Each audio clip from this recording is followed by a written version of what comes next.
ఇప్పుడు ఎక్స్పెరిమెంట్ వల్ల మన గవర్నమెంట్ ఈ 6-7 సంవత్సరాలు ఈ సంవత్సరం ఎండిపోయింది సార్ పంట. నీళ్లు మునుపునప్పుడు ఉంటాయి కదా సార్, నీళ్లు మునుపునప్పుడు ఇప్పుడు ఉన్నాయి. ఇప్పుడు మన కలెక్షన్ నీళ్ళు ఎక్కువైతే మాకు నారాయణపూర్ నిండితే మాకు వచ్చేది సార్. నారాయణపూర్ కుట్ర లేదు సార్ ఈ ప్రభుత్వంలో.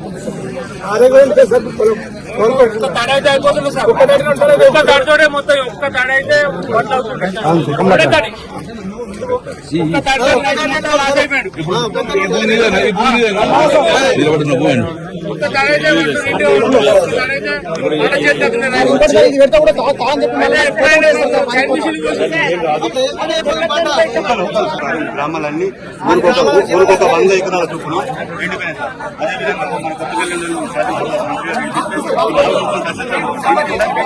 చెడ్డం లేదు సార్.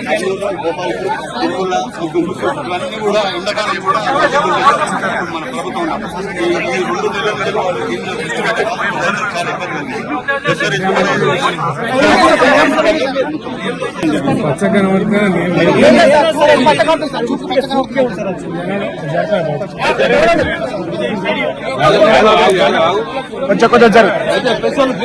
సార్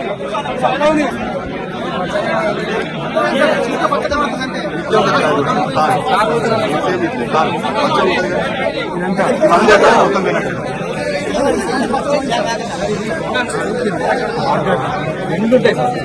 మన డిఐటీ చెరువు చెరువు నీళ్ళు పెద్ద పిల్ల పడి ఉంటే బాగు నీళ్ళు ఈ రెండింటితోటి మంచి సక్సెస్ అవ్వాలంటే 10 సంవత్సరాలు అసలు ఎలాంటి ఇబ్బంది లేదు సార్. మామూలుగా సార్ పక్క పంట కూడా మల్లెపల్లి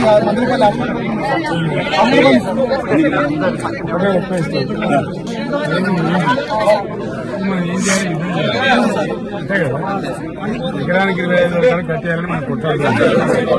దానికోసం మీరు రెడీ ఉండండి.